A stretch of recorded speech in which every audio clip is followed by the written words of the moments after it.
All right. So we did two major skills last time. That was finding the area between two curves and finding the volume of a solid revolution. So notice in this drawing that I just gave to you here, the A, well, let's just start. How do you find the area between two curves? Well, what would be the formula?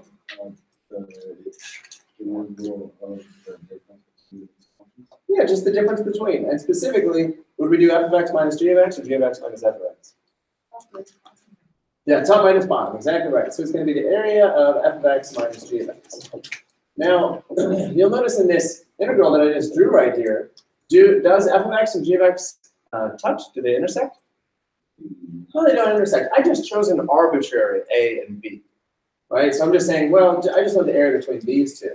Although in most of the examples we did yesterday, what we looked at was an example where they did intersect, and therefore the intersection points were the choice for A and B that we were mostly doing.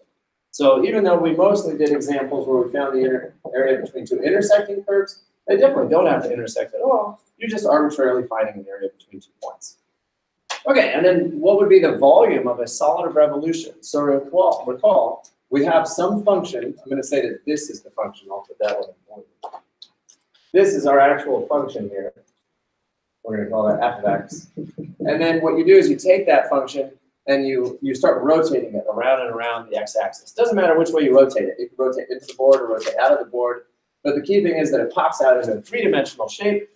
And then you basically, it turns into some sort of cone-like figure. It could really look like anything. You know, if it's a graph and it's kind of curvy like that, then it'd be curvy down here, and then it'd pop out of the board. You'd have some really weird-looking cone that's like wavy as it goes out. And or it doesn't even have to go all the way to that point, right? You could just go arbitrarily a little section of it, and then you're taking that down and that little section, and then you end up with some kind of funky-looking base, maybe. Like if you turned it sideways and actually looked at it, it would be like that. It'd be an interesting cake. You know, cakes are always a perfect cylinder when you go to the bakery. You always get cakes that look like that. But couldn't they make a cake like that? Just have like a really weird looking edge to it? That'd be kind of a fun cake. Okay, so how do we find that volume? What's the conceptual formula that you do here? It's going to be the integral of what? Pi function squared. Yeah, pi function squared. And why is it pi function squared? What formula is that really? Yeah, pi r squared.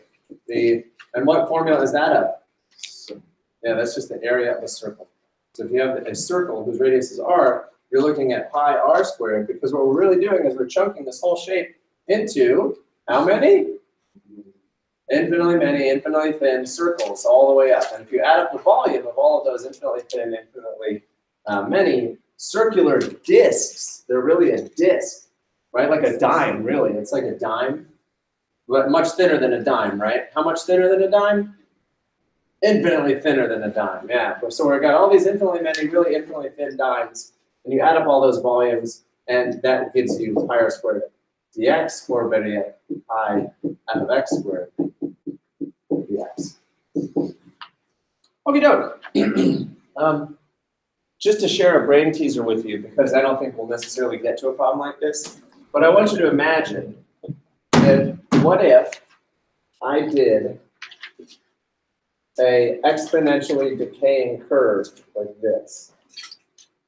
Okay, so it's approaching the x-axis like an asymptote. Okay, and then I take that curve, I reflect it down,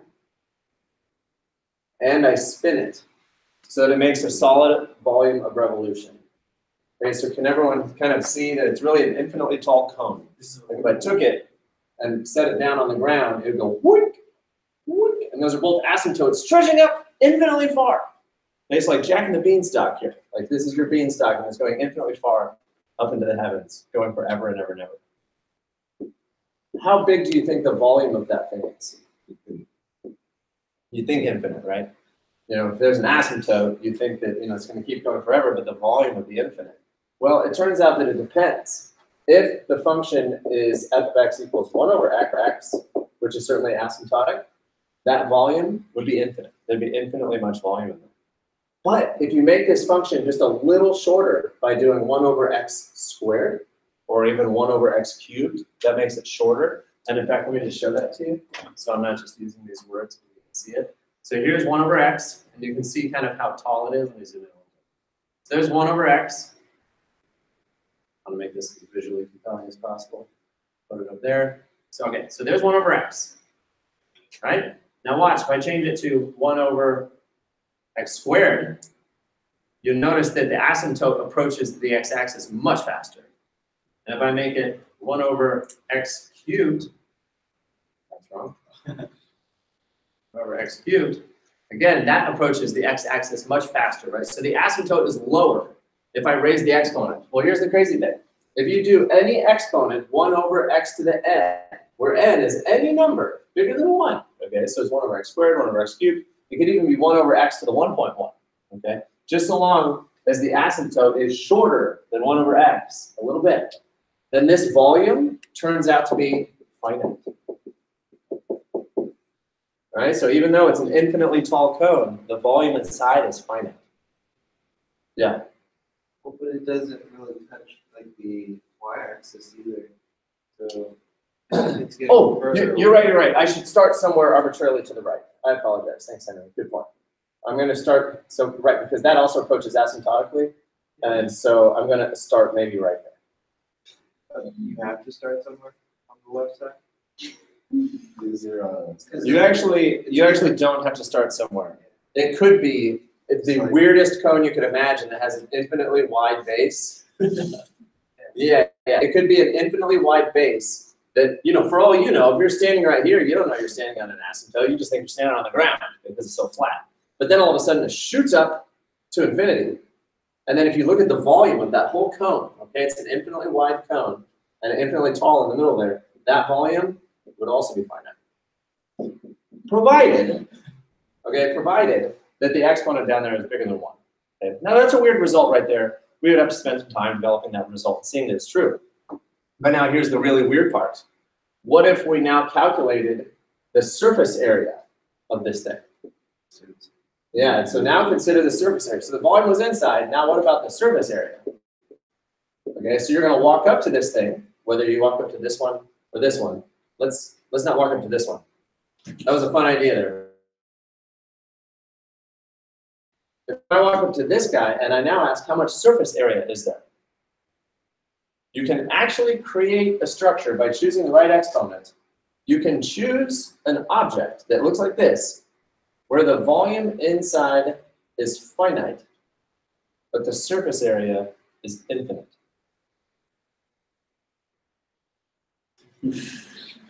So, and hold on, I just want to make sure that I have that right. Yeah, that's definitely right. I have that, because you could also imagine something whose surface area was finite, but the volume was infinite. But that's not what we're talking about. We're saying that the volume is finite, which means if I were to put paint inside this can, I'd have a finite amount of paint, like let's say a gallon. And yet the surface area is infinitely big, which means that the can of paint, while containing a finite amount of paint, the paint would not be enough to paint the surface, which is infinite. So it's possible to create these really weird objects in mathematics, which is pretty exciting, even though that sounds really weird. Right? Yeah, it's really weird. That you can create a can that contains an amount of paint, and that amount of paint would not be enough to then paint the outside of the object. You think that's not right? Because the paint's already in the can, so hasn't it already painted the inside of the can? I mean, it's in it. Yeah, but no, not really. Okay, so anyway, that's just a diversion, but I wanted to share that with you because it's pretty fun and neat how you can, find some pretty surprising results in calculus. I tell you what, I'm sure you all want to know more, so I'll write down some formulas afterwards. I'll write it down on paper and I'll post it so that you can actually see it on Canvas. It reminds me of that old question. There's the old question about like an omniscient, omnipotent being. Normally people just say God. Can God create a rock so heavy that God can't lift it? Heard that riddle? No. Well, maybe you have, maybe you haven't. It's just a brain bender, Could God create a stone so heavy that he couldn't lift it? And you'd be like, well, sure. God can do anything they want. Of course, he can make a huge, huge, huge stone so big that he can lift it. But then you're like, wait, he's God. So he'd be able to lift it. It's just one of these weird mind benders. All right. Well, let's, I don't have my mouse. I wonder where I left it. Must have left it in the class. So here we are. Today is the 16th. Yeah, and we get to continue 3.6. We have a cushy amount of time right now. We have 3 days ahead of us, which I think is more than enough to finish everything. So I'm really happy about that. I just gave you your practice test, so everybody grab their practice test. Your real test is next week on Thursday. So we have all this week, and then next week Tuesday, and then your test is on Thursday. You have your practice test. I think I already posted the solutions online. I could be wrong about that. I better make 2 notes to myself. So infinite, finite, can of paint, and then post solutions. Okay, these are things I'll do after class. Eat, snack. Very good, I just don't want to forget. Okay, so I do have a joke for you. And in fact, well, yeah, I'll just tell you one. So what did the janitor say when he opened the janitorial closet? Supplies! I don't know if I told it right. I mean, you guys laughed, so that makes sense. All right, so here we are. I think we finished last time. Did we finish finding volumes of solids and revolutions? We just looked at number 7, didn't we? Did we actually finish number 7? I don't think we did. Does anyone want to see the finishing of that problem, or shall we move on? I'm happy to do it. I think we set it up, didn't we? Well, let's just take a peek, because it doesn't take that long. We're going to find the solid formed by the volume of revolution. So it says enclosed by this curve and by y equals 0, which is really just y equals 0 is y equals 0 is the x-axis. You might want to make notes. Y equals 0 is the x-axis, whereas x equals 0 is the y-axis. Isn't that weird? That's another brain bender. You got to wrap your mind around it. Because if the y value is 0, then this is where y value is 0 because you have no height. So everywhere along the x-axis, you have no height, which is y equals 0. Whereas everywhere along the y-axis, there's no width because x is 0. So that's kind of weird to wrap your mind around. And then we're stopping it at 0.5. So this is our volume shape right here, which is then going to pop out of the board, rotate around and around and around.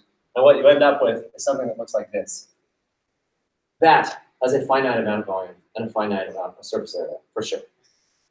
Okay, so we want to find that volume. So just the formula first would be from A to B, pi f of x squared dx. And from A to B in this case, it's just going to be 0 to 0.5. 0 to 0.5. We'll go ahead and pull the pi out. And then our function was that fella. So e to the 2x plus 4 squared. And then we already FOILed it out, right? We FOILed it. You might want to do the FOILing yourself to make sure that you agree.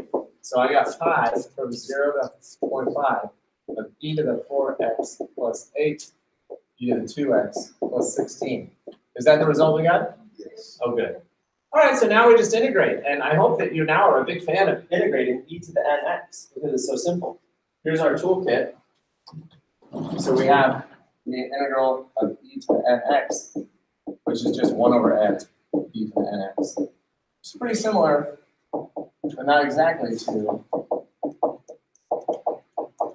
that. Right? You're dividing by something, but here it stays the same, whereas here they both had 1. Right? So they're pretty similar, easy to confuse. Whereas the integral of 1 over x is just natural logarithm. Okay. So where does that leave us?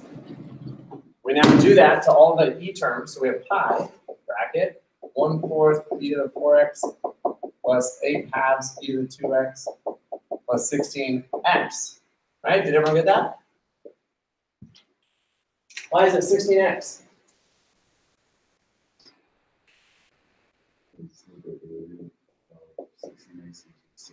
Well, very good. You can always check your work by just going backwards, right? You can say the derivative of this is this. And furthermore, the anti-power rule of 16, which is really 16x to 0, is add 1, divide by 1. So yeah, it's 16x. Okay, so we have this now, and we're integrating from 0 to a half. I don't know why I just arbitrarily changed from 0.5 to a half. I just felt like it. Are you allowed to? Can you rewrite 0.5 as 1/2? Sure you can. Okay, so now we're going to plug in a half, and that's going to leave me with some values there. If I plug in 0, do all the terms go away? I mean, we often get excited about plugging in 0 because it makes terms go away. But does it make all the terms go away? No. No. Which one goes away? 16. It's just 16x. These don't go away because e to the 0 is just 1. So it mostly goes away. The e goes away. And you're just left with the 4 plus 4 plus nothing. Okay, so let's plug in our numbers. I'm going to make my structure here pi bracket parenthesis minus parenthesis bracket. So there's my structure. And I have 1/4 e to the squared plus 4 e to the 1 plus 8. I'm plugging it in as I go. Normally I'd write it down with lots of parentheses and I'm showing how I'm plugging everything in. But I'm just kind of doing this one in my head as I plug in numbers. And then minus plugging in 0, that'll just be 1/4 plus 4. That look right? So that's pi times, that whole thing, 1/4 e squared plus 4e plus e, 8 minus 4 1/4. So 8 minus 4 is 4, minus 1/4 is 3.75. So did anyone else get this answer?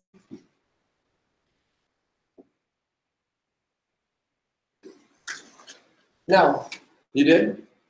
We call that answer exact, but inconvenient. Right now, isn't that funny? Why is it inconvenient? Yeah, you have no idea how much that is. Like, how many pizzas is that? You don't know. None of us know. What value is that quantity? Where would that number be on the number line? We don't know. What's that? That's a good question. Yeah. So it's exact, but it's inconvenient. So I'm going to go ahead and calculate this now. So it'd be pi times 0.25 e squared. And notice that Desmos starts a running total. Plus 4 times e. Notice also that Desmos knows the letter e.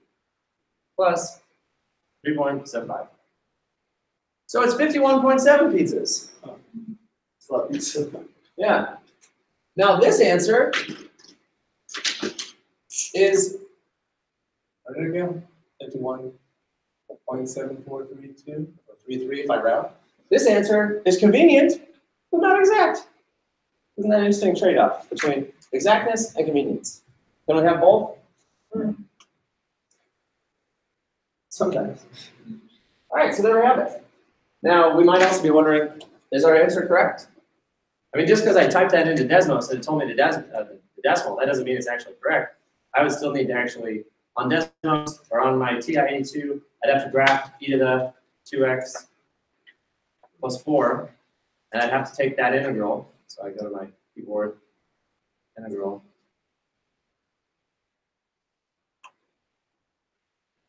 Integral from 0 to 0.5. And very important that you wrap the correct thing in parentheses. I'm wrapping that in parentheses, and then dx. Why did I get the wrong answer? For a lot of reasons, right?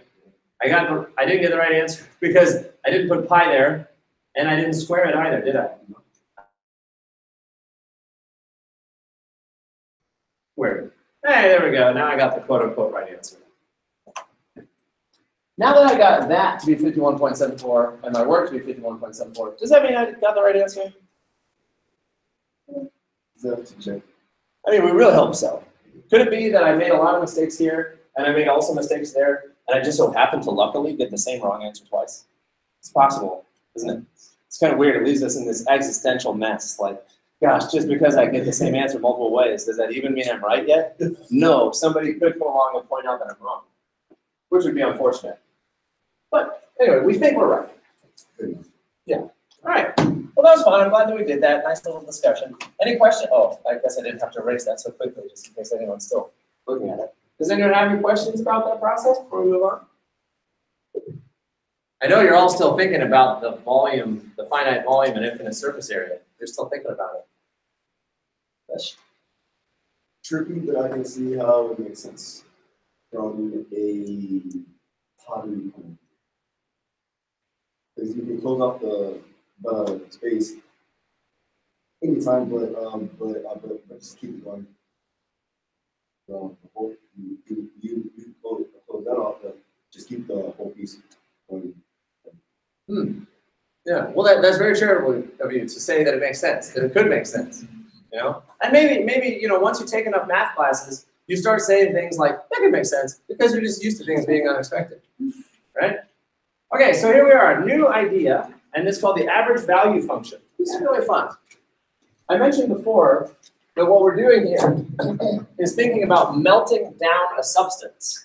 So, you know, oh, here's a fun idea. Have any of you ever had an ant farm? I mean, probably not. I never have. Oh, wow, no, that's terrible. It's gonna shake you. That is exactly what I was about to say. So we've got an ant farm, and it has all these little trails, and you've got all these little, you know, happy ants. I don't know how many legs an ant has. Is it 6? 6. Okay, so he's smiling. And so, yeah, and you've got this thing, and then if you shake it and everything settles down, that's the average value, right? So in this case, what we have is some liquid, maybe, some really thick liquid, maybe some honey, and it's trapped inside an ant farm container. And then you take it and shake it, and then everything settles down. And what do you think? Does that look like roughly what it would shake down to? I mean, on your own paper, go ahead and choose a line that you would think would be reasonable to say that's the average value. And what kind of mental check are you doing to say that it's reasonable? In order for that to be my average line, what would have to be true? If you look at the top part and squeeze it down. Yeah, can I take this chunk here and then fit it right here if I melt it down a little bit? So I think what I have there is an okay line. I just drew something. But if I really now I think that's too small to fit in this gap right here. So I'm going to lower my line a little bit and really think about, okay, I think that's it. That looks not a good match. Maybe a little higher, actually. No, obviously, don't stress over this. You're just pretending to think about where the line would be. Okay, so how do we find an average value? Here's what we're thinking about. Because look, they give you a formula right up there.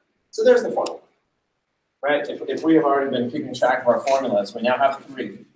The first one was top minus bottom for the area between 2 curves. The next one was pi something squared, pi function squared, which is a volume. So that's area. This is volume. And now this is average height. Average height. What is the average height?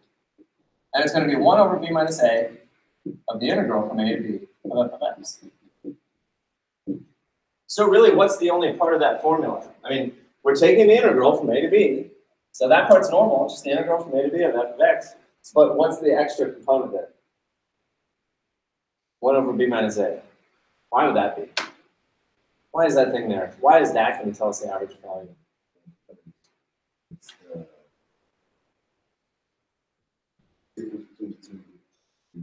It absolutely is. So it's the difference between your right-hand limit and the left-hand limit.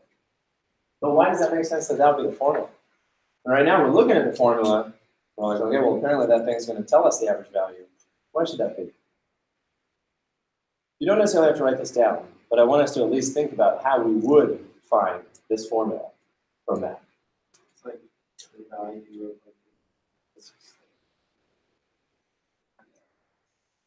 Oh yeah, but yeah, it's 1 over the length of what you're looking at. So let's just go ahead and say that we're considering, in this problem, the interval from 1 to 4. So I'm just going to look right there. So from 1 to 4. And maybe you could make a little drawing. Yeah, there's room over there to the right. So let's think about this. On the one hand, so I'm going to equate these two things. All right, so on the one hand, I want the area of a curvy shape, right? Which was our definition of integral calculus in the beginning. So on the one hand, we want the area of our curvy shape. And so what is the area of our curvy shape? Simply the integral from 1 to 4 of f of x dx. right? So on the one hand, we want the area of our curvy shape. But on the other hand, we want a similarly, well, we want a rectangle that has the exact same area, don't we? That's what we want as well. We want, if I were to melt down that curvy shape and melt it down into a flat rectangle, I want this rectangle to have the same amount of area. So what do I know about this area? I mean, what do I know about this rectangle? First of all, how wide is it? Yeah, 1 to 4, right? There's the width. And then how tall is it? Some y value, right? Remember, f of x represents height. So I don't know what the height is, but it's some height. What height? The average height. Instead of writing f of x, I'm going to write the average height. So now I'm looking at a rectangle, and for that rectangle, so I'm going to write that down now, area of my rectangle. The area of my rectangle is going to be base times height of whatever that rectangle is. The base I know, it's simply 4 minus 1. Notice I'm not going to write 3, I'm going to write 4 minus 1, just so we remember where the numbers come from. And what's the height? Our average height. That's what we're interested in.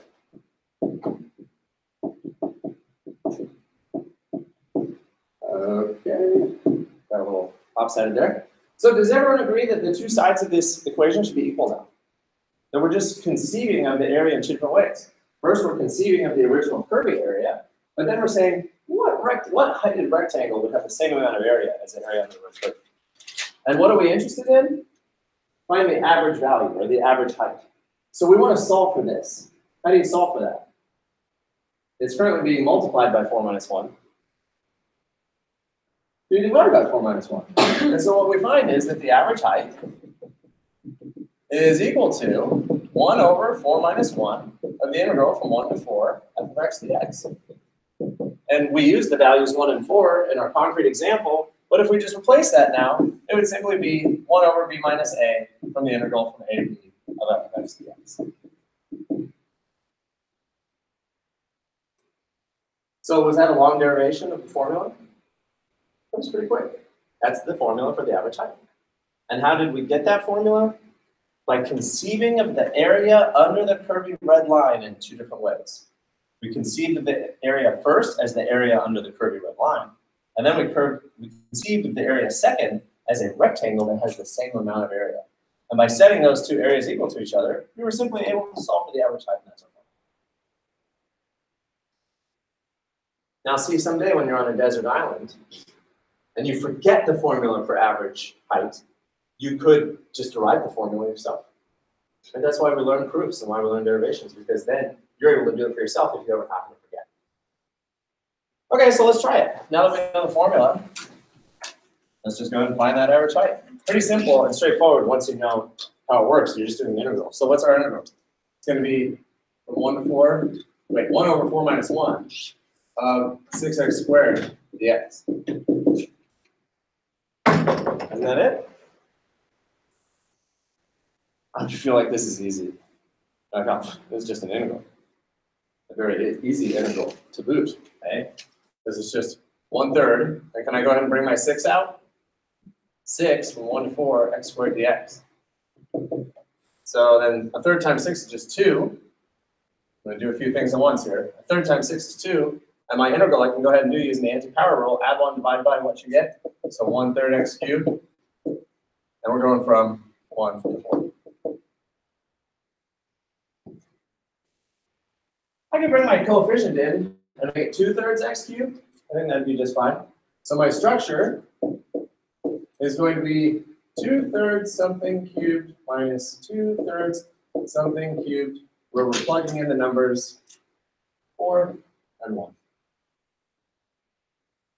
What do you think? Should I have brought the 2 in with the 1/3, or took the 1/3 out with the 2? Probably actually taking it out would have been nicer, huh? Because then on the inside, I wouldn't have had to multiply 2/3 twice. I could have left the 2/3 outside, and then I would just have that to do. What do you think? Definitely better this way, right? And you have a choice. We had a coefficient outside and then a coefficient inside. I could either push them both inside, but then I have to write 2/3 twice when I did fundamental theorem of calculus. Whereas if I just take the 1/3 out, then I just do the 2/3 once, and all I'm doing is subtracting 4 cubed minus 1 cubed.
So it makes sense in how to interpret that number, the 42. It's a height. Look it out. Well, I think they gave us a couple more examples here. Yes, they did. Some good ones, too. Oh, these are great.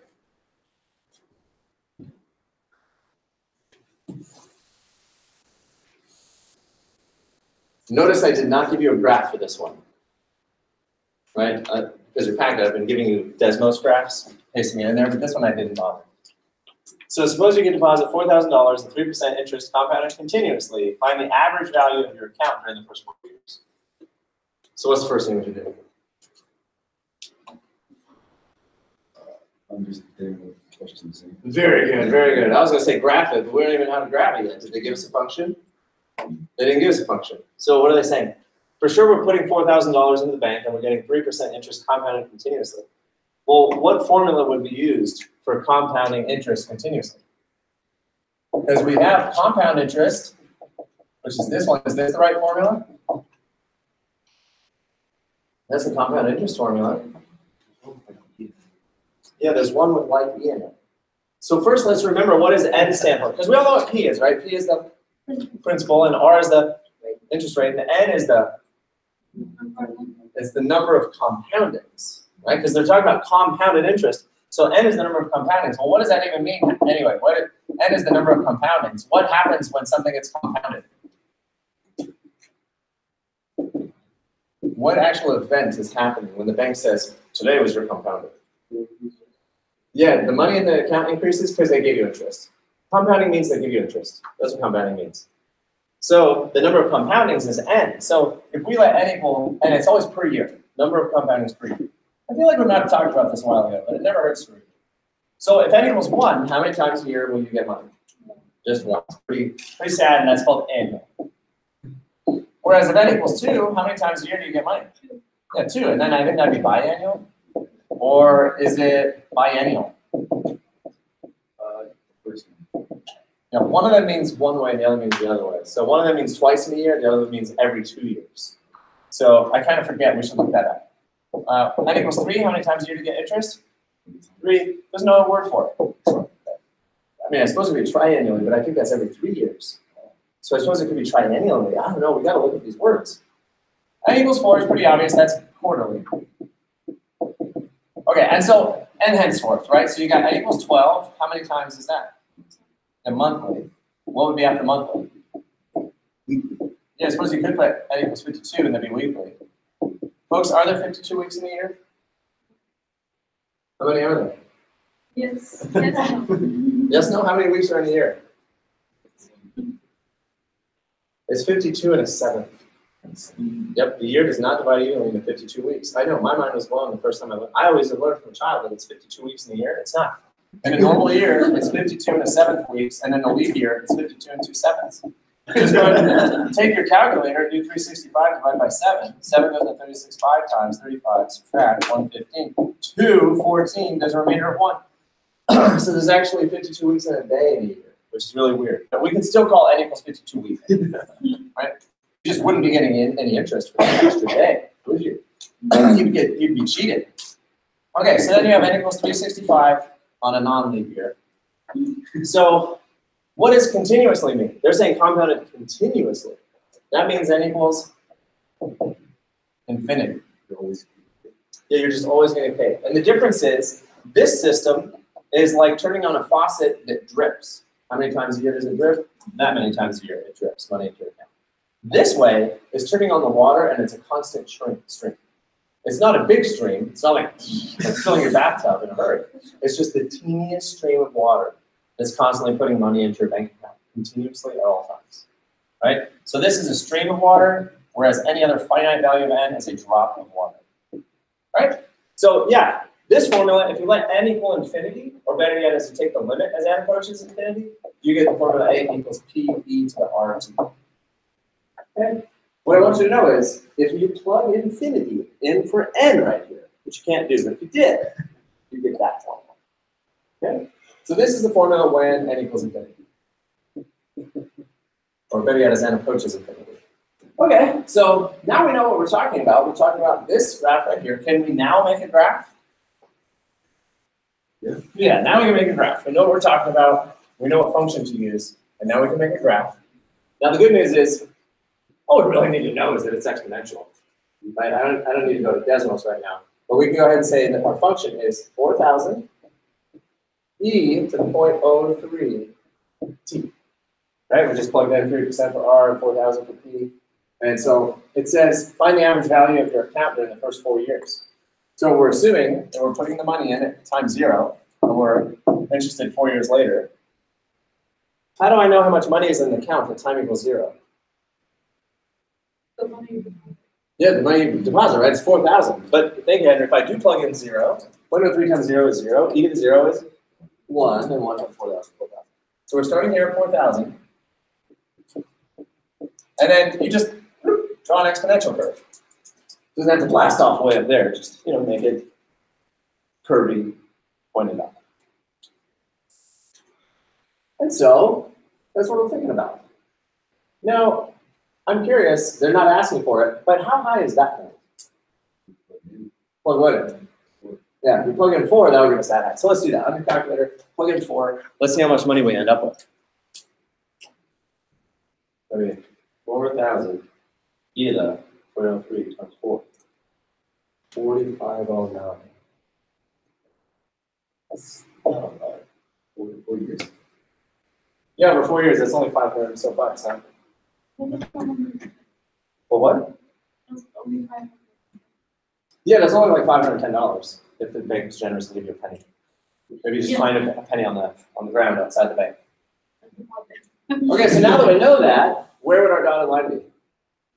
So, yeah, very good, somewhere in the middle. That's a great start. That's a great place to start, honestly. But sometimes you ask a student, like, what could it be? And like, I don't know. I won't even say anything. You say somewhere in the middle, right? Like, allow yourself to be flexible and sloppy. Like, it's in the middle somewhere. That's helpful because then you at least feel confident. Right? Well, it's got to be in the middle. So what could it be? 4,220. Sure, I like that guess. 1,220. I wonder where it happened in our American experience that we're afraid to take guesses. Do you think it's because nobody wants to be wrong? Or you don't want to feel embarrassed or ashamed or something like that? Or nobody cares to respond. Or yeah, nobody responds and you feel silly. What would be a bad guess? Below or above? Yeah, that'd be a bad guess, wouldn't it? Like if someone said 6,000 is the average value, that's a bad guess. What would be the worst guess? Negative 6,000, right? That's not even in the ballpark. We're looking for a number between these two.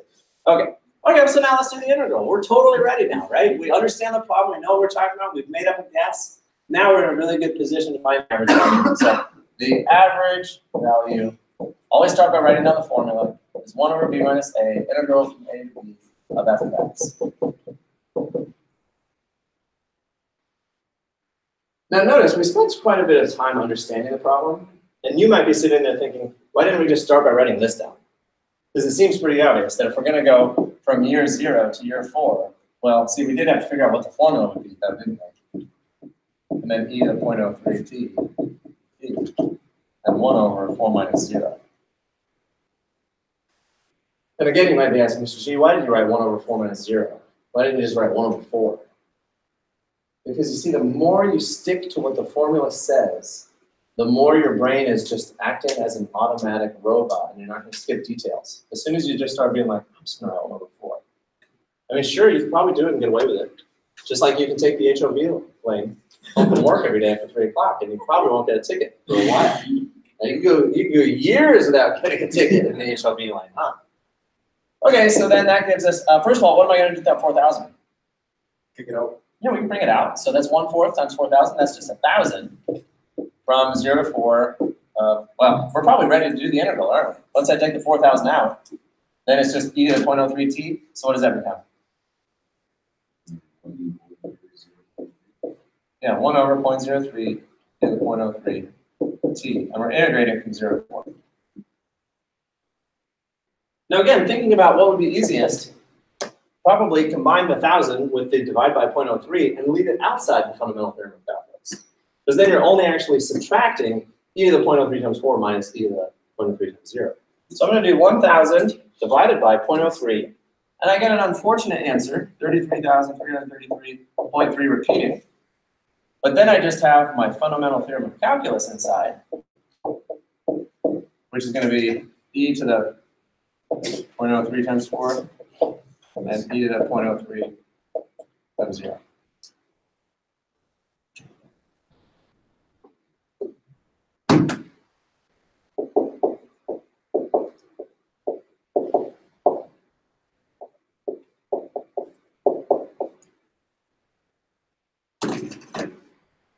Is that what everyone has? Now let me ask you, what does $33,333.33 have to do with our money? Nothing. Right? We have $4,000, and at most we're going to have $4,500. So the 33,000 is just a number that appears while you're still in the middle of the problem. There's nothing about our account that's going to reach $33,000, even though that would be nice. Yeah, 4 years now. Yeah, that'd be very nice, wouldn't it? Okay, so then e to the e to the. I would do close for 1,000. Yeah. In 4 years, I would have the double, triple.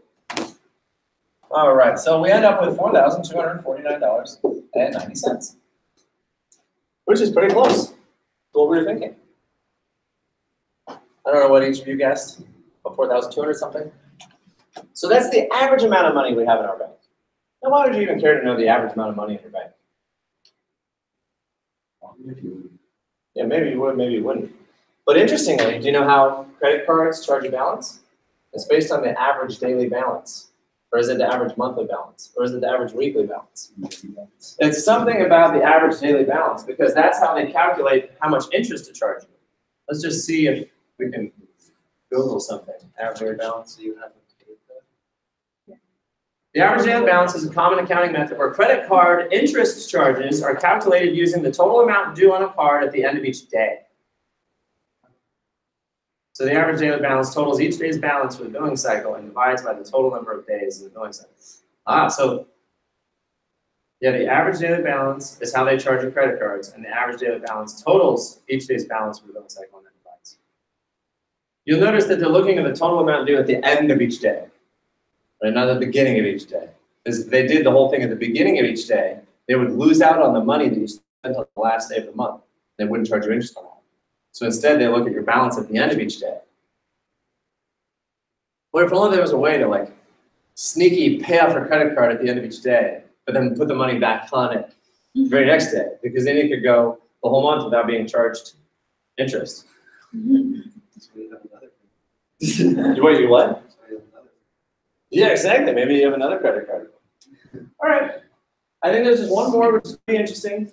This is a real thing made up by Newton. Well, I mean, somebody else might have developed the ideas, but Newton's name is on it, and it's called Newton's Law of Cooling. And it describes how a cup of coffee cools down in a room. Now, let me ask you, when does a cup of coffee cool down? Leave it out for a while. If you leave it out. If I pour myself a tasty, fresh cup of coffee, will the temperature of the coffee always cool down?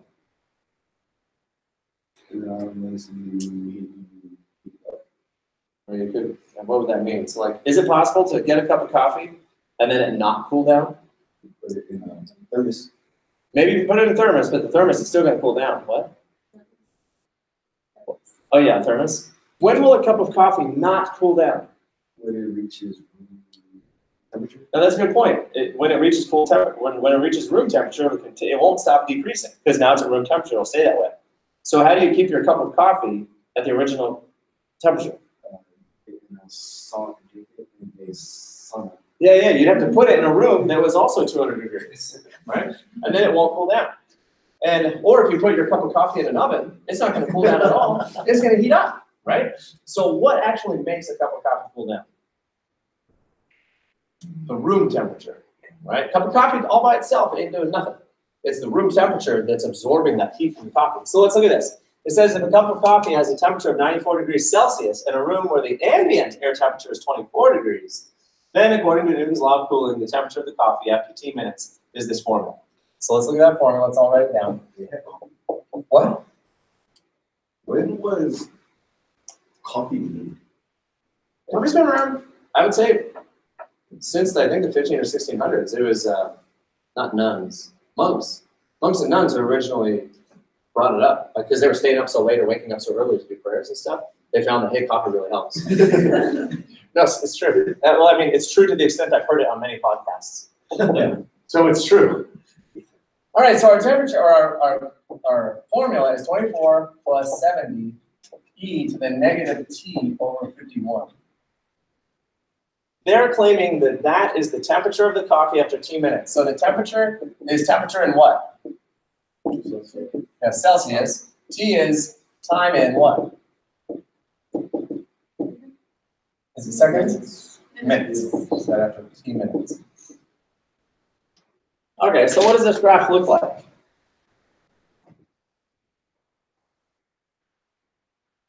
If I graph our graph, that's 24 plus 70 e to the power of negative x divided by 51. That's what our graph looks like. Gotta find it. Right? What's the other subtitle of this class? Window adjustment? Yeah, window adjustment. Okay, so there's our graph. At time 0, what's the temperature of the coffee? 94. Is that what we expected? 94 degrees? And then what is the asymptote? Room temperature. Yeah. Okay, so does everyone see what's happening? This is pretty interesting that Newton figured this out, right? Because anybody could have said that if you have a cup of coffee and it starts here at 94 degrees, and then here's room temperature. I mean, anybody would have said, I think it goes like this. Right? You just need a curve that goes down over time. And probably an asymptote. Would it be an asymptote? I mean, eventually, isn't the cup of coffee going to be exactly the room temperature of the room? I mean, yeah, I mean, can a thermometer really judge the difference between 24.2 degrees and 24.28? I mean, maybe. A thermometer can only have so many decimals of accuracy, right? So at some point, doesn't the temperature of the coffee actually hit?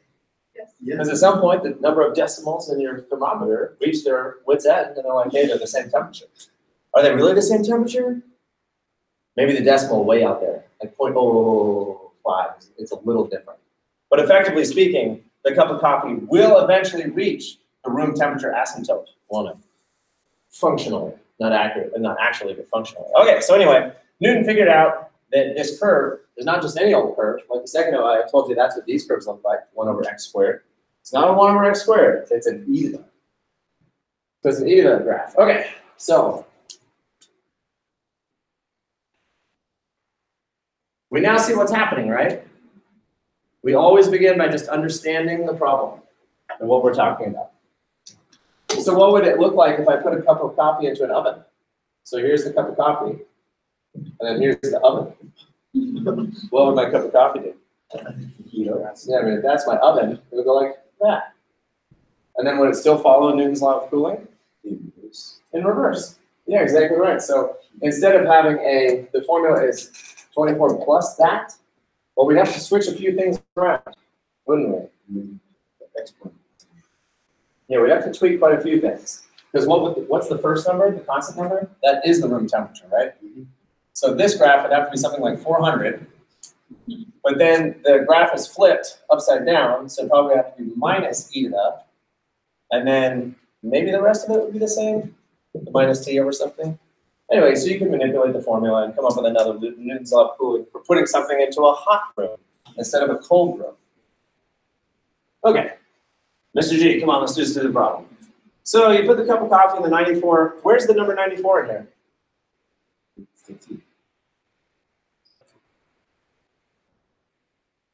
So is this number actually 94 minus 24? Like, is that where we get the 70?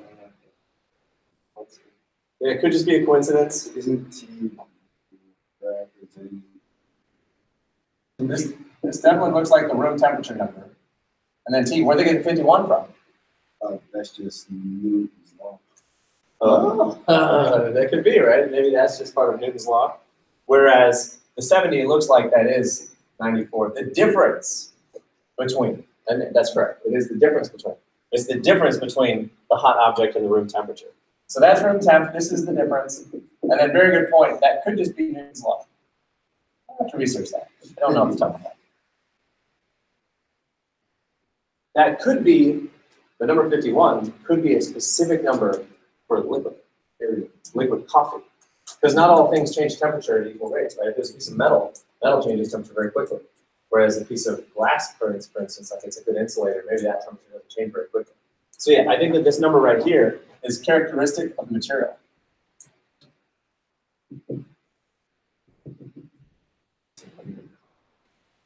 Yeah, now see, isn't this fun? See, this is really fun. This is the model for how they model this thing, even to today. So that's all the different parts and pieces. So now what? What is the average temperature of the coffee during the first 30 minutes? Okay, so what's our beginning and ending number? Yeah, 0 and 30. We can see that's how far the temperature gets. And we want to find the average temperature. So let's do it. Now what is it? Where's our dotted line? So we're down there. Anyone want to take a guess?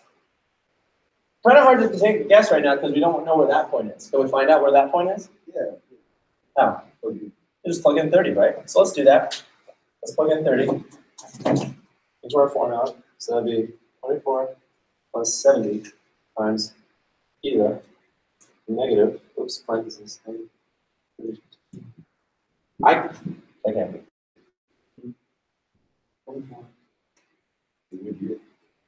24. Which makes it sound like it already reached room temperature. I mean, that's possible, but. So e to the. No, yeah, it's possible. Yeah, at that point, it already had reached 24. So 30 minutes. And you've already reached room temperature. Yeah, that's right. Yeah, we can do the math to find the right time to start drinking your coffee. Okay, so anyway, now we do the interval. So 0, 30, 24, 70, even 0, 51. Okay, I know my phone just went off. Let's take our break. We'll come back and compare answers. Everyone must be back at 12:05.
That's fine.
Okay, is everybody back? Let's go ahead and finish this integral.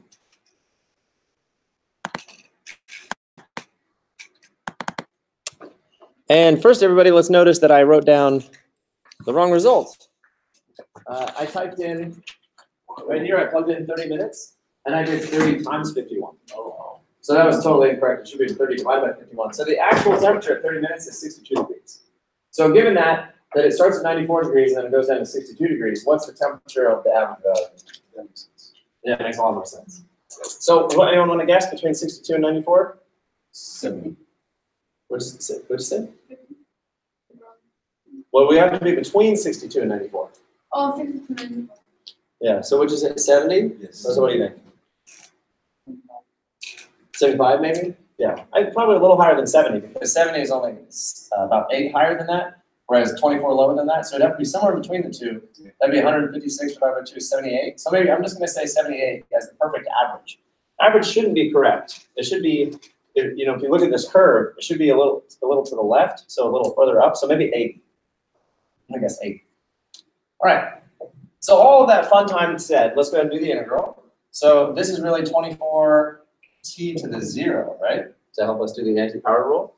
So let's do the integral. This would be 24t plus, now watch, this is a little complicated here. This is really negative 1/51 times t. So it's going to be 7 divided by negative 1/51 e to the negative t over 51 to the 0 to 30. All right? Because the coefficient on t inside e is negative 1/51. So then what does that become? First of all, it's going to be a minus, and then 70 times 51. Yeah, now I can. 70 times 51. That's 3570 e to the negative t first. Evaluated from 0 to 30. I mean, add c.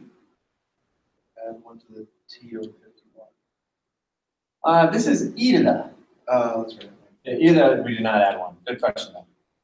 Okay, so on the one hand, so fundamental theorem of calculus, parenthesis minus parenthesis, we have 24 times 30 minus 3570 e to the negative 30/51. It's pretty complicated. Minus time, now I'm plugging in 0. I like plugging in 0 to 24t because that's just 0. So I just have minus 3570. And just mentally, if I plug in 0 right here, that'll get you to 0, which is 1, so it's just that. So I'm going to compute each part. 24 times 30 would be 720. Minus, so e to the negative 31st times 3570. That's minus 1982, which if you just got to there, you'd be like, oh no, that's going to be negative. But then we're doing a minus a negative, which is plus 3570. So we have 720 minus that number plus 3570. And we get something wrong. What did I do wrong? How is it? 55 by 30 still?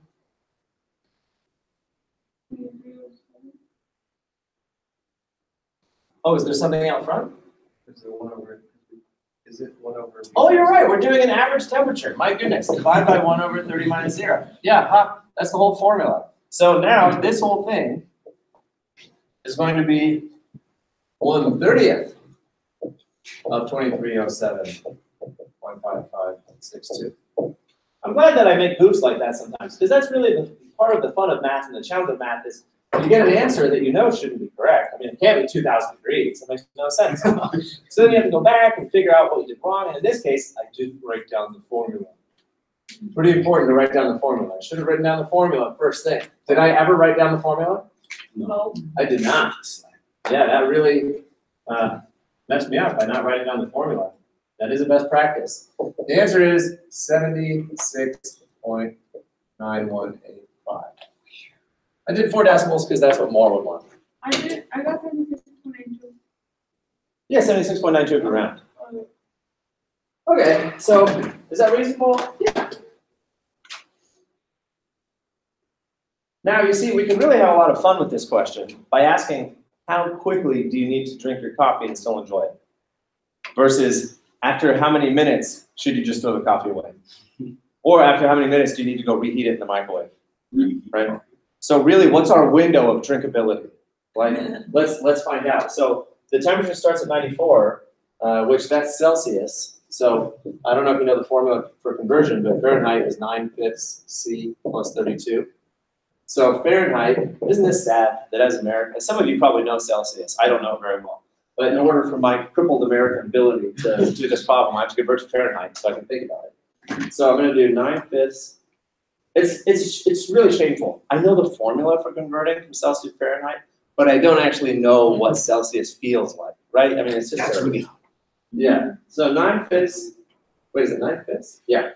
9/5 times 94 plus 32. That's 201 degrees coffee. And probably at what point do we want to stop drinking coffee? Maybe, I mean, some restaurants serve it at 190. Let's say 180 is still hot enough. Let's just pretend that 180 is still hot enough. So now how do I do the problem?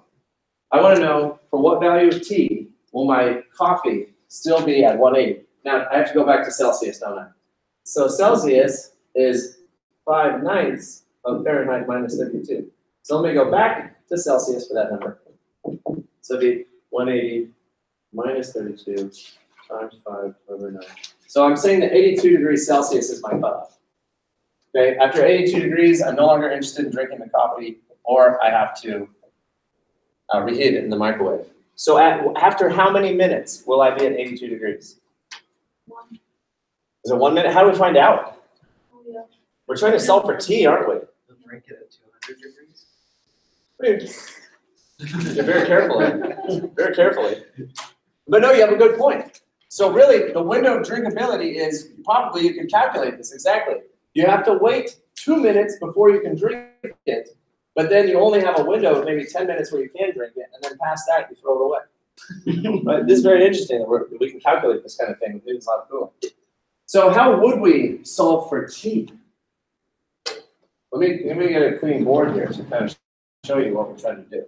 We want to solve for T.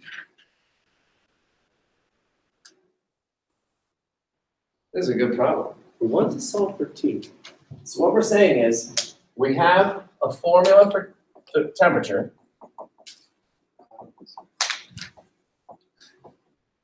And we're saying that if I take well, actually, we don't have to do the integral. The integral was to find the average temperature. I just want to find a temperature. So I want my temperature to be 82 equals 44 plus 70 e to the negative T51st. Degrees Celsius. Yeah, now that's in Celsius. So I could find, how do I solve for T? Because now we're strictly saying this is the temperature of the coffee after T minutes. And I want to know after how many minutes will it reach 82. Yes, we just started doing normal algebra, right? We have to solve for our exponential. So first we subtract 24. So it'd be 58.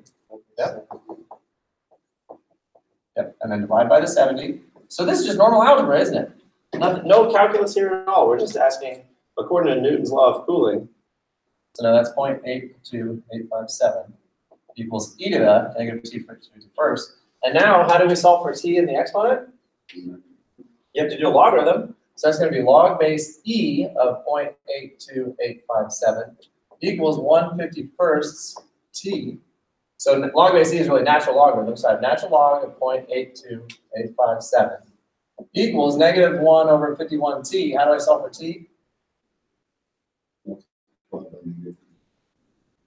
Yeah, multiplied by the reciprocal. So I'm going to bring that over here as that. So apparently the time, where it's the cutoff time, is negative 51 natural log of that. So negative 51 times the natural log of 0.82857. And that's 9.6 minutes.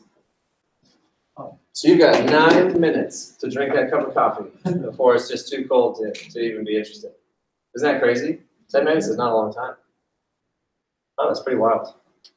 All right, well, I hope everyone enjoyed Newton's law of cooling. So you can see why a thermos is so important. You know, some sort of thermos too. And what does a thermos do anyway? How does a thermos keep the coffee away from the room temperature? How does the thermos do that? Yeah, it's insulated. And so what is insulating? So here's your coffee. You know, if it was just the wall of the cup would be touching the room temperature and then it would be insulated. So what's in here that's insulating? Yeah, air. Is it a vacuum? Yeah, well, or theoretically a vacuum. That would be ideal. That'd be a really good coffee cup. If you really did have a vacuum inside your coffee cup, like, whoa, don't drop it.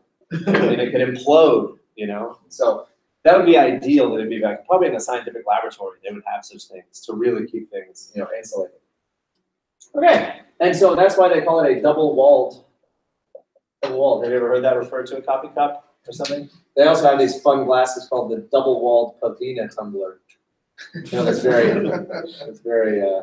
long for it. Okay, so anyway, yeah, so you have a glass cup and there's air right in there, and then you have the liquid in there, probably tea or something like that. You know, for whoever drinks tea. All right, I love tea, I'm kidding. So folks, we did it. We have now covered those three formulas, which is your average height, your volume, and your area, and hopefully you all also have an idea of where those formulas came from. Because if you know where a formula comes from, the formula becomes more intuitive and you memorize it easier. If you have no idea where a formula comes from, it's just this arbitrary mash of symbols and it's harder to memorize. The best way to memorize a formula is to be able to derive it yourself. Because if you can derive the formula yourself, you don't even have to memorize it because you just know how to get the formula.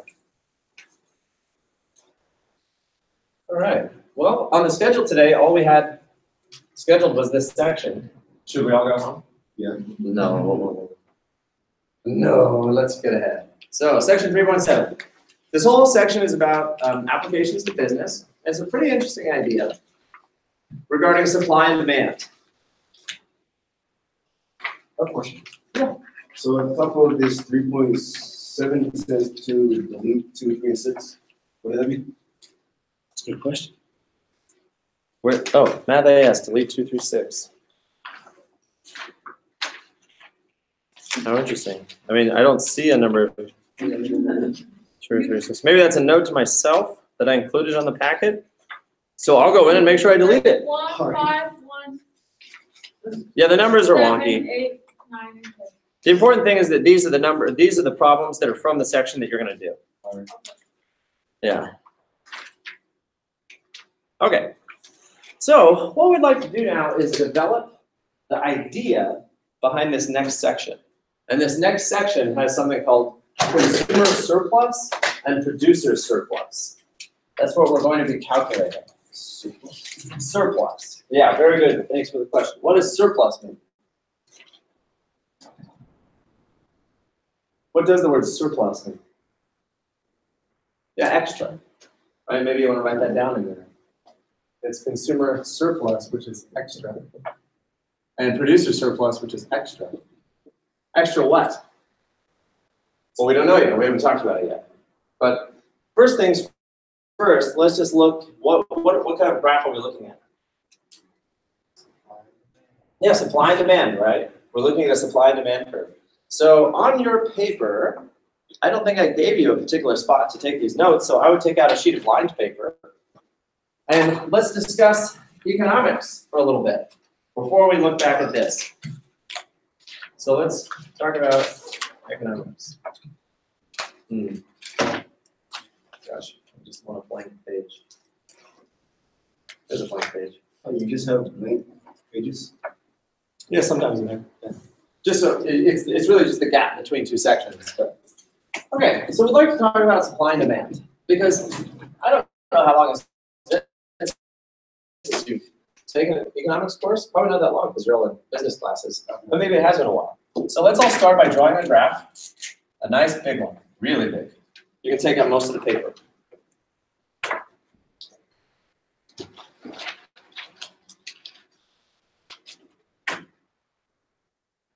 Now, on a supply and demand curve, what goes where on our graph? Demand and supply are going to be on the y-axis. And what are they representing?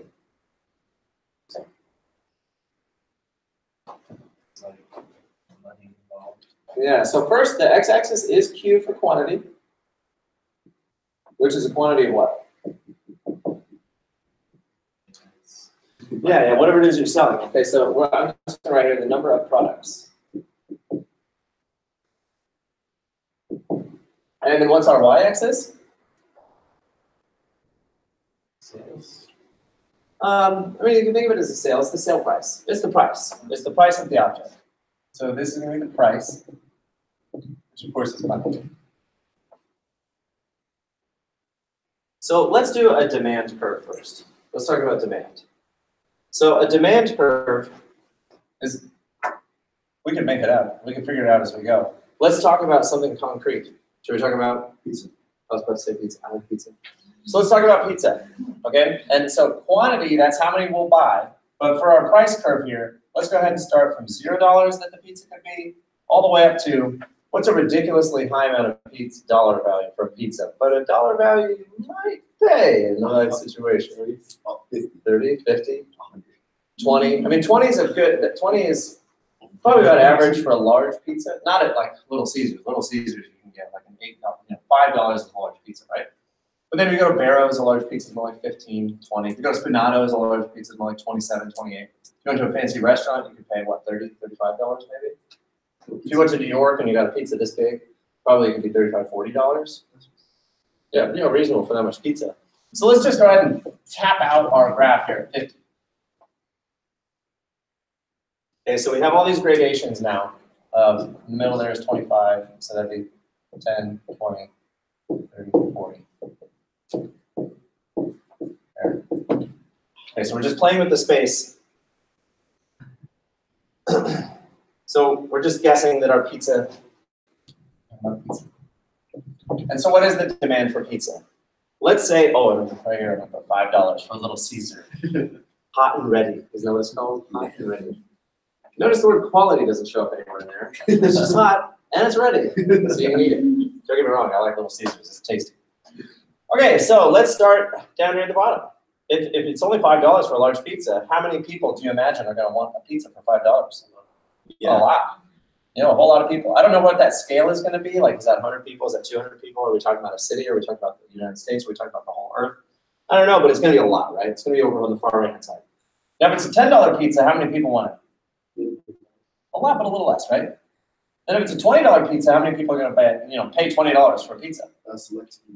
Yeah, a lot less. Maybe not a lot less, because, I mean, $20 is still an okay price for a large pizza with lots of toppings.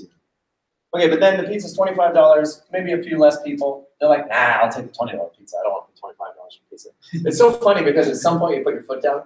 You're like, no, I'll buy a $25 pizza. 30? No way. Right? So at some point you put your foot down. So we can all just imagine, though, what's happening here. The higher the cost goes, the fewer people are actually willing to pay it. And it doesn't have to be a straight line, mind you. It does not at all have to be a straight line. It can be very curvy. So at $50, how many people are going to be willing? Very, very select few, right? And so a demand curve, the property of a demand curve is that it's always strictly decreasing. And you don't want to convince yourself that it's strictly decreasing. I mean, would it ever happen that all of a sudden you get to a $30 pizza and suddenly you have more people wanting it again? That'd be strange. What? If it's that good. Yeah, I mean, maybe if it's that good. Like, what's that place called? Pizza Bianca? That's somewhere in downtown Phoenix. Apparently, there's always a line of like an hour or 2 hour wait you have to wait. That's just pizza. I mean, it comes out, it's pizza. There was more protein. No protein. So we have our demand curve, right? Is there anything else that we need to say about this? Probably not yet. So, well, yeah, we should label things. And we didn't actually label the quantity, but I think we're okay if we just leave it. So let's label that. This is our demand curve. Now, what we just did was talk about the perspective from the consumer, right? A demand curve is from the perspective of the consumer. And basically, the higher the price, the fewer people are willing to pay. The lower the price, the more people are willing to pay. I'm sorry, not just the more they're willing to pay, the more people there are willing to pay, right? So the quantity is actually, in our case, the number of pizzas demanded, but it's also the number of people, number of willing people. Because you could sit here and say that this is, that this represents the number of pizzas, but you could also call it the number of customers. Okay, so then what does the supply curve look like? So now let's be a business. Okay, I'm a business. And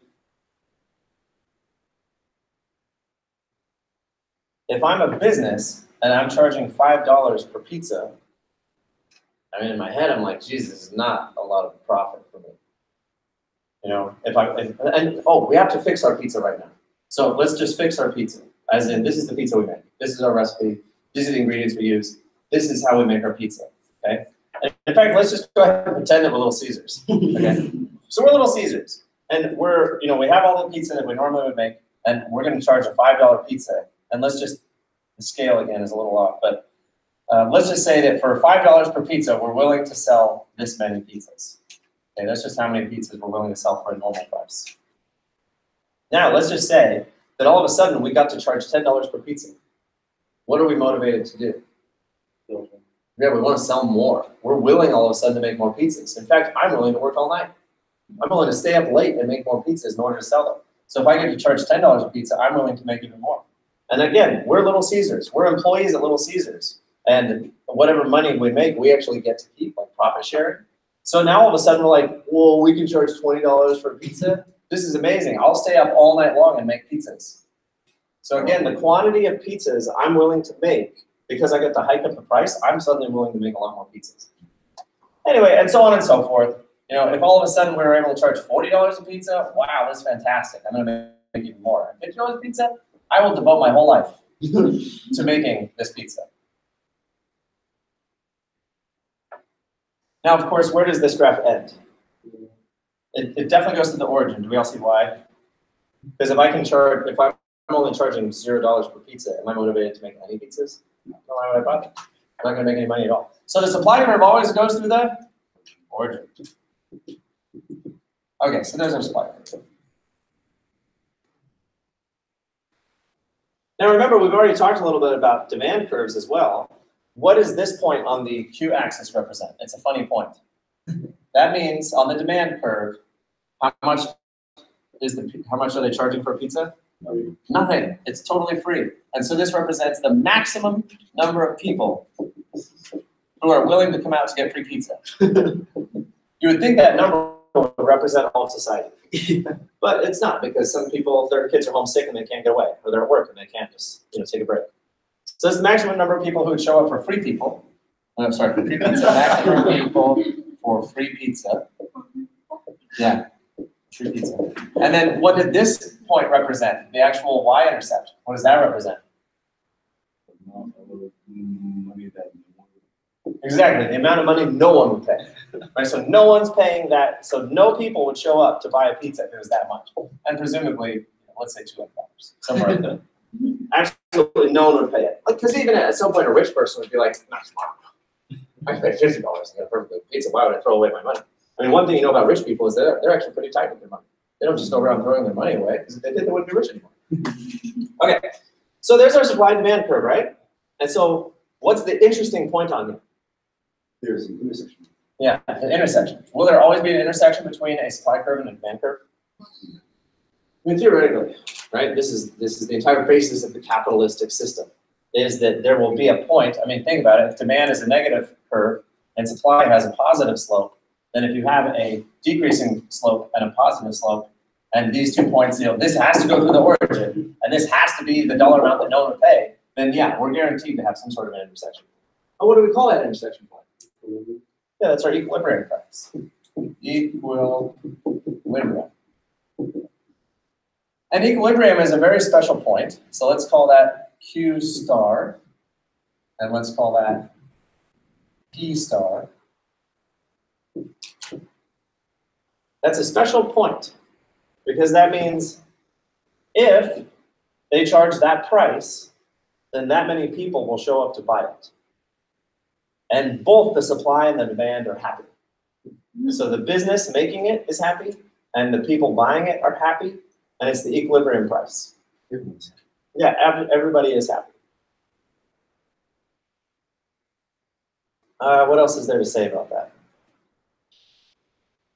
I feel like there's something to say about that. Saying it's like all the demand is saying I'm buying at that price, like depending on having stuff.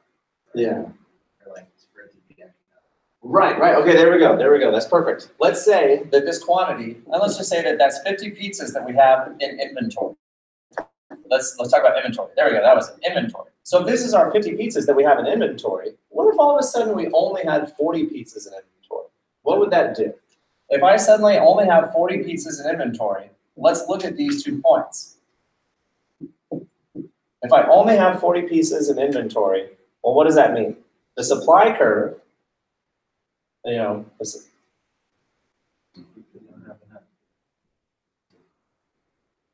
yeah, but hold on a second. The demand would be,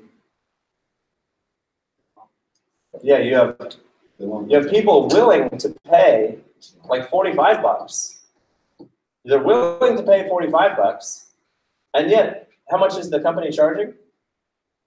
Only 20. Well, this is really exciting.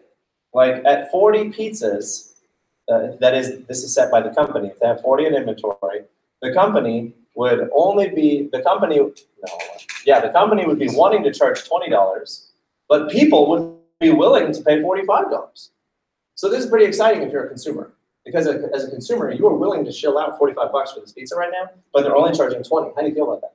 Really excited. Really excited. It's like you have a coupon, right? You showed up thinking you were going to spend $45, but you didn't have to spend 45. You only had to spend 20.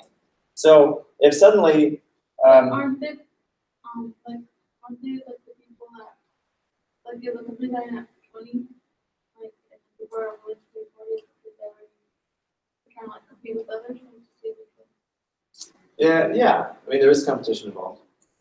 Sure. You know, like he's like, well, I'll give you 45 if you make it. Right. Because, yeah, essentially those people with the $45, they're going to go buy the $20 pizza instead. Is that what you're saying? And then the people with the $45 pizzas, they just lost out? I think you're saying that like, you're like, oh, there's only 20 pizzas left, I'll give you more money. All right, because it's shorter on supply. Yeah. It's rare, right? Okay, well that certainly was, this is part of what I was saying, that if there were 40 pizzas that have been manufactured, then the suppliers are only charging 20, but people are willing to spend 45. And so at the end of the day, I started with $45 in my pocket, and I went and I bought my $20 pizza. So what do I have in addition to my pizza? Let's say that better. I have 45 that I'm willing to spend, but I only have to pay 20. So what do I go home with? Well, you could buy more pizza, that's true. But I'm going home with pizza and what else? With extra money. And specifically with surplus money. Okay, so consumer surplus is the extra money you still have in your pocket. Because you were willing to have spent the 45 on the pizza, but they only charged 20. So now I have extra money, and I'm very happy. Okay, so first off, that's consumer surplus. And I think we might as well write that down as a sentence. Consumer surplus is the extra money I still have in my pocket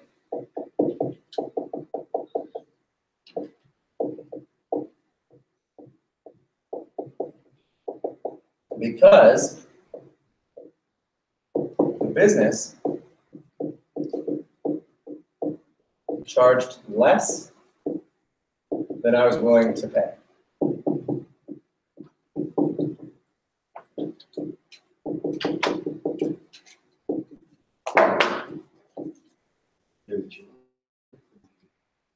Okay.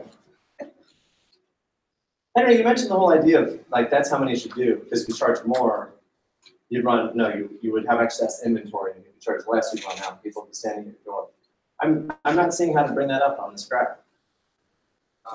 Well, because the demand function, if you're just seeing that, you would assume people are going to come, you're going to sell them these things and make the money.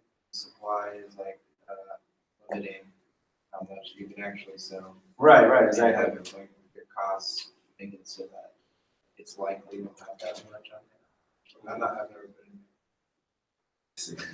Yeah, no, okay, but you're absolutely right because I guess what we have to do is not start down here, but you have to start over here and you say, well, if I am only charging $20, then I only have this much supply, but there are this many people asking for it, so I would run out of stock, and I'd have unhappy people.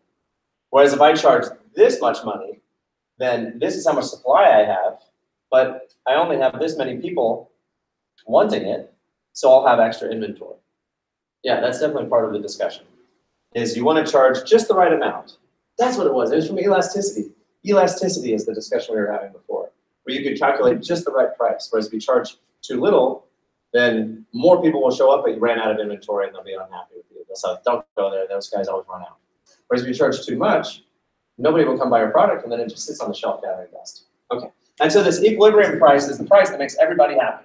You sell exactly what you make, you don't have any leftover inventory, you don't have people showing up being unhappy, it's just perfect. Okay, so now what we want to do then is go further with this idea of consumer surplus. And let's look very specifically at this equilibrium point, and let's draw a horizontal line right here. And say, let's say we did go ahead and set our price at P star. And can we pick a number now? Like, what is our equilibrium price going to be? I suppose we could just call it $25. That's right about where it was. So we have our equilibrium price. And let's say that that's how much this pizza is set for. Now, if the price of the pizza really is 25, what do we know about these people?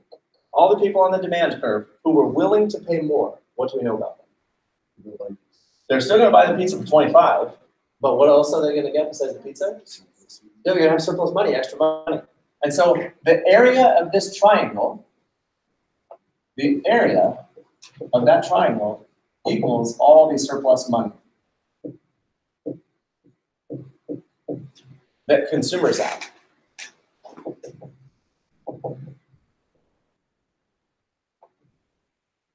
Right?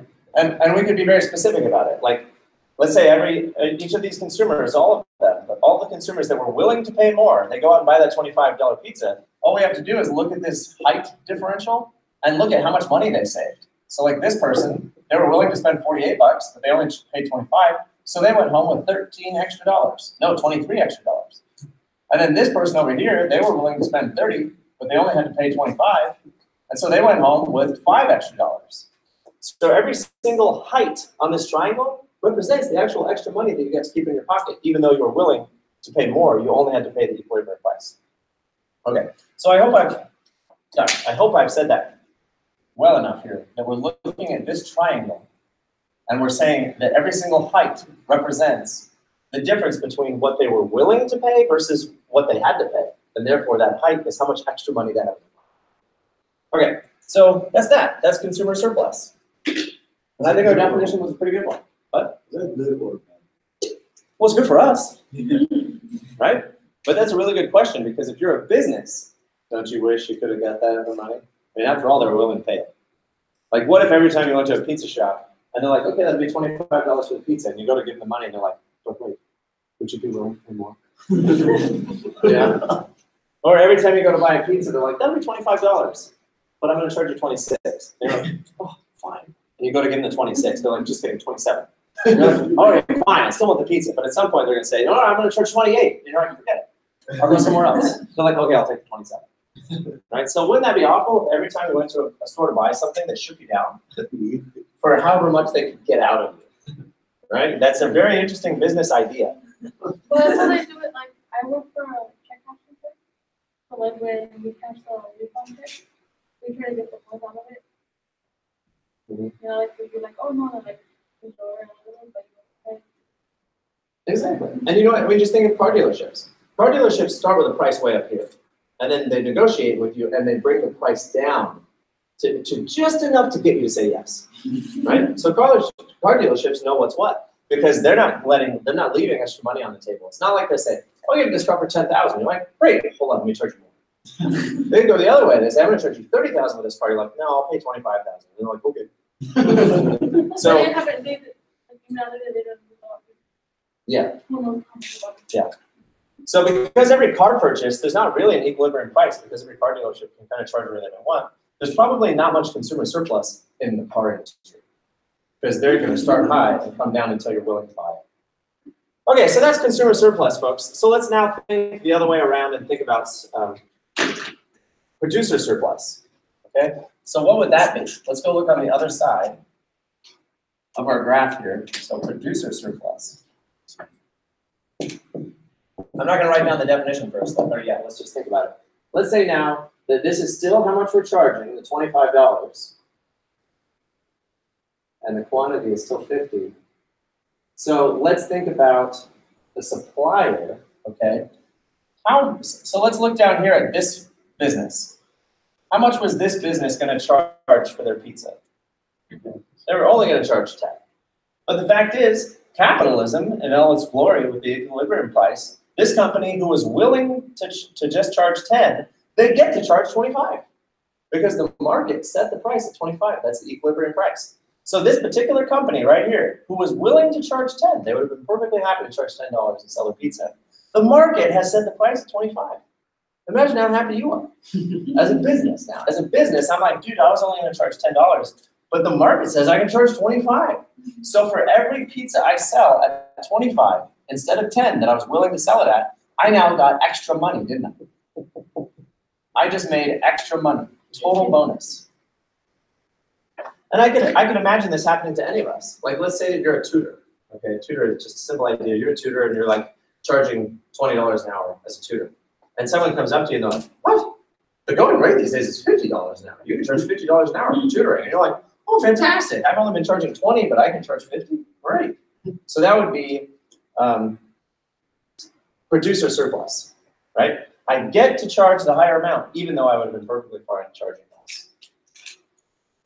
Okay, maybe we don't have to do any more examples of that. Let's just write down the example now. So the producer surplus is the extra money the company earned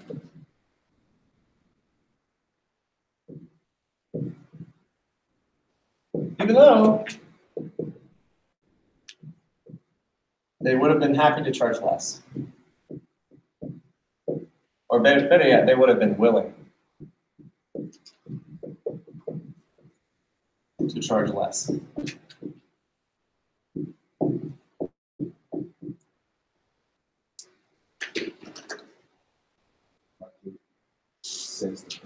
Exactly right. That's exactly what this equilibrium price is. We didn't go far enough into capitalistic theory.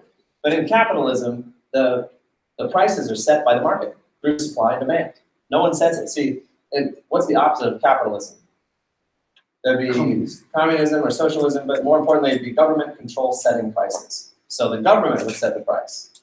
And then that wouldn't be the equilibrium point. That'd just be somebody arbitrarily saying, this is how much we're going to charge for milk, and this is how much we're going to charge for gas. Whereas if the market, through capitalism and supply and demand sets the price, that's what the equilibrium price is. Okay, so then, in other words, now down here, this triangle, keep in mind it's not always a triangle, because these things could be curvy. But down here, this triangle represents the producer surplus.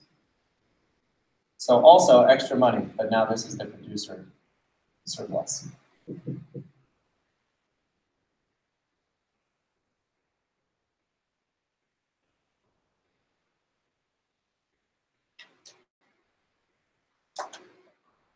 So these are our two ideas that we're going to be thinking about, is let's calculate the consumer surplus. How much money is just out there floating in society that people have in their pockets that they would have been willing to spend? And then producer surplus, how much money is there out there in society in a business's pocket because they got to charge it? Yeah, sure. How is that graph made? How's what? How is that graph made? Oh, how do you actually get demand and supply? Same way you did before. You just take surveys, or you just do a sample run, like you just go ahead and set the price at a certain price and see how many people show up and buy it. Yeah. I think it's through some sort of data collection. I'm sorry, Josh, I don't have an exact answer. I've never built a supply and demand curve for myself, like for my own, I guess, business or something. That'd be an interesting idea for you to try to play with that idea. Okay, well, folks, I think we only have 5 minutes, but I think we've developed this fairly well. And what we'd like to do then is come up with some formulas. I think we now know the formulas because we know how to take integrals. So let's take a look here. Go to this. I didn't give you this picture at all, did I? Well, now you can look at it. Now that we've drawn it, you can see the nice picture that's in the textbook, probably the picture they'll use in the video.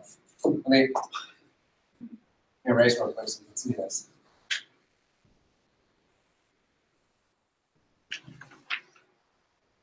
And what you'll notice is this whole idea of consumer surplus and producer surplus is an example of which of the three formulas that we did.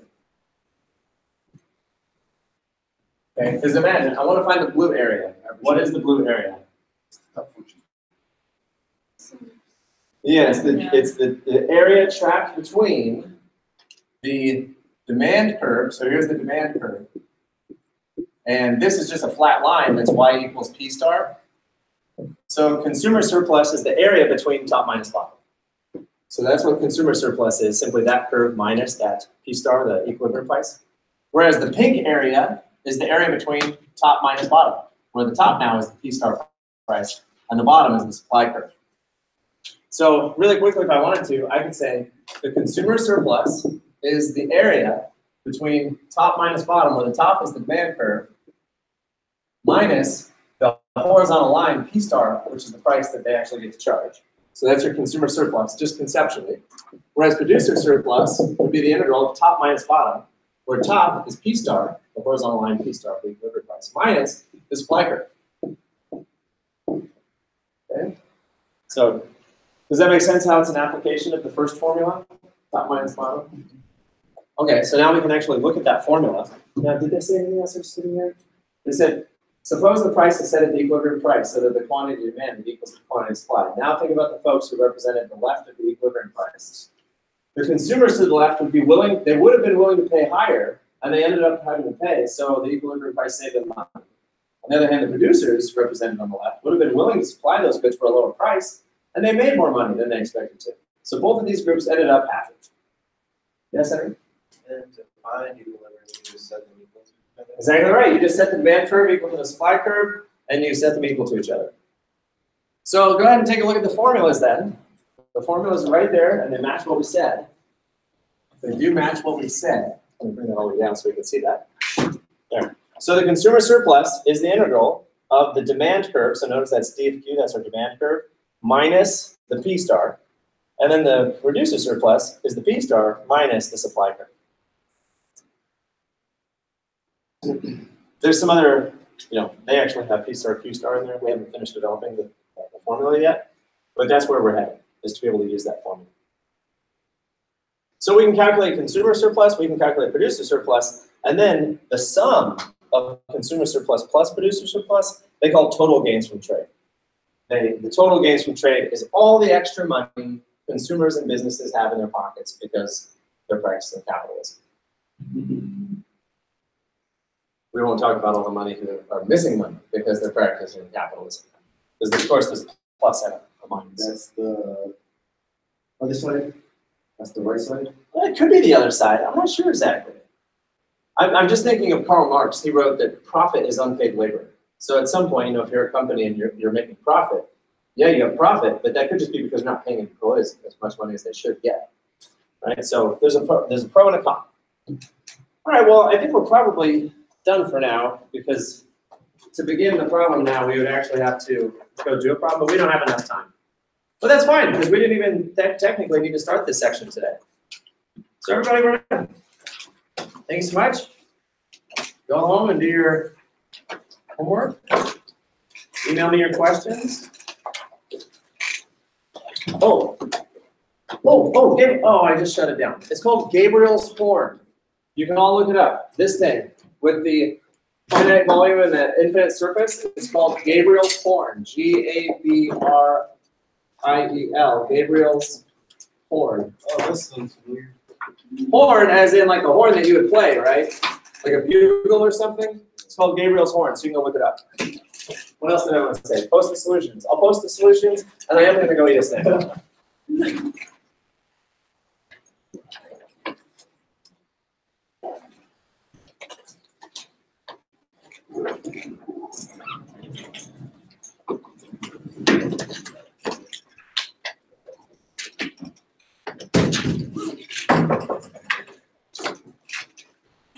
See ya. See you, Josh.